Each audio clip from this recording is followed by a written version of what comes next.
Hey people, Rio Wolfhard here. Today let's talk a bit about David Gilmour, specifically his solo on the song Time. The solo actually consists for me of two parts. I just played the first part, A part, I'm just gonna call it, and for this video I'm just gonna stick with that part, because actually it is enough to already break down and talk about and just to learn from. And believe me, there is so much you can learn from a simple solo like that. But first things first, some things I should mention. First of all, I did not learn the solo with tabs or sheet music or anything. In fact, my guitar is tuned down a half step, so the solo would be in F sharp if I'm not mistaken. I'm actually playing it as if it were in G sharp. G sharp? G sharp? No, in G. Just in G. But it's in F sharp, you know, because I'm tuned down half a step. I just want to mention that. I would advise you to, with a simple solo like that, where you know the phrases are all pretty simple. My recommendation is to learn it by ear, because it's a good chance to train your ear, and you learn the phrases completely different than if you stare at sheet music or at tabs. It's much better to learn it by ear. Okay, so let's dive right into this thing. Maybe I should mention my signal chain.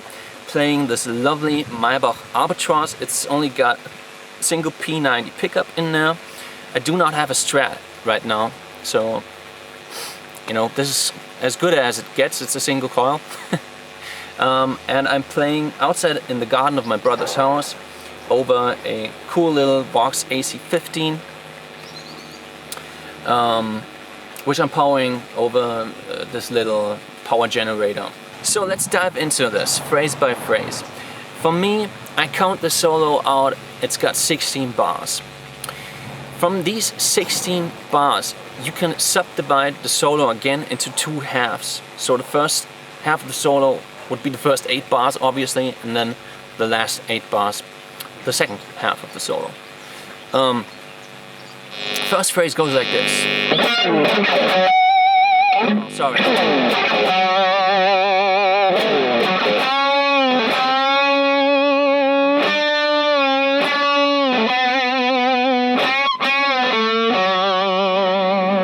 It's a pretty long phrase, and David Gilmour, you know, that's his discipline. He's the king of almost the understatement. For me, it's not an understatement, because understatement, it sounds so negative, and that's certainly not the case with David Gilmour. He's just really playing down the stuff that really matters. Just a melody, no fancy noodling, no fancy fast legato or speed picking stuff or anything like that. It's really just about the melody.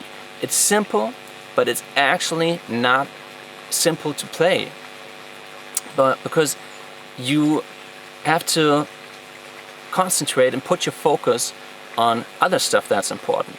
The intonation, especially of the bendings. The bendings right here starts off with the root note, right? It can't be easier than that. 2, 3, 1 bar of just holding that root note, then comes this lovely bend. That's actually the melody that's being formed with this bend right here. Next bend. Could have played it like this, but no, he's doing it all with that bend. And again, a really important bend, the bend to the 9th interval, which would be this one, but he's doing it like this. Then, second phrase. I hear some kind of pentatonic run.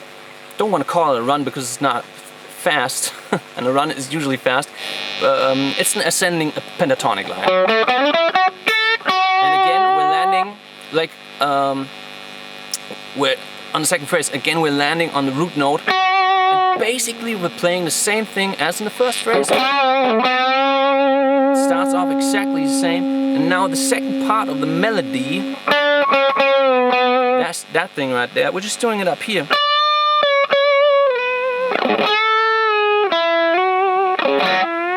And I think, if I'm remembering this right, the last note on the second phrase is actually a bend. I might have done a slide. Might have done something like that.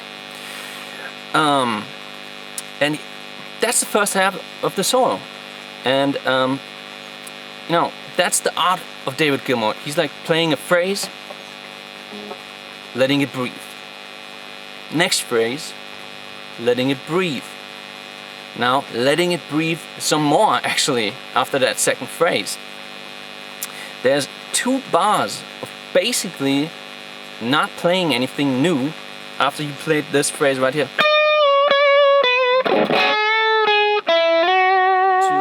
3, 4, 1, 2, 3, and now comes the second half of the solo.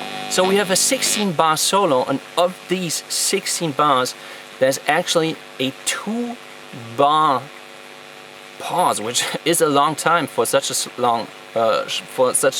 short solo, right? So that just shows how important in the Gilmour style it is to let these phrases, to give them room to breathe, to give them time. Next phrase, the second half of the solo.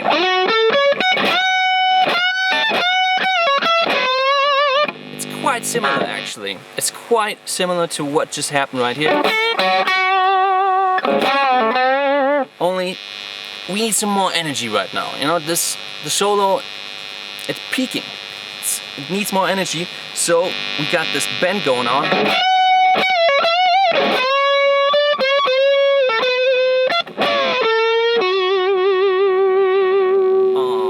Almost last phrase right here. That's such a beautiful bluesy moment in that solo, for me at least. You take the minor third, bend it up to the fourth. I always love that kind of bend. And back to the root. Unison bend. And now the solo is peaking, last lick. Basically the same thing as from the first phrase, And now the last lick that this solo is actually ending the first part with is... And for me, this shape looks like a major chord.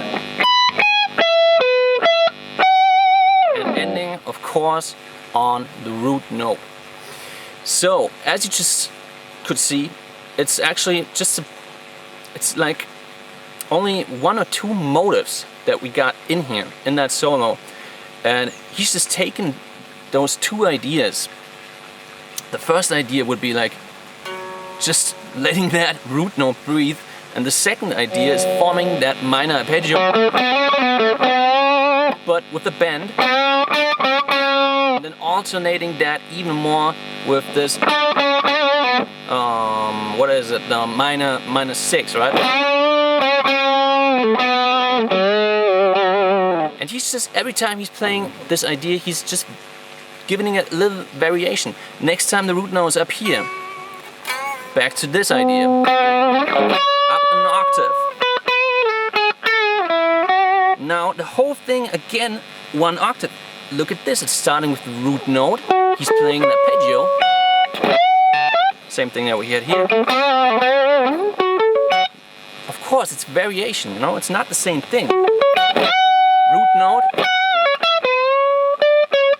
minor 6.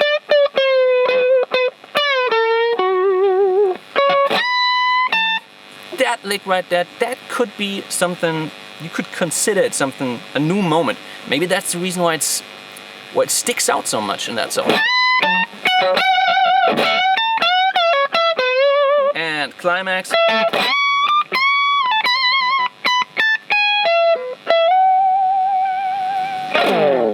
As I said, so much to learn from David Gilmour and this solo, from David Gilmour in general.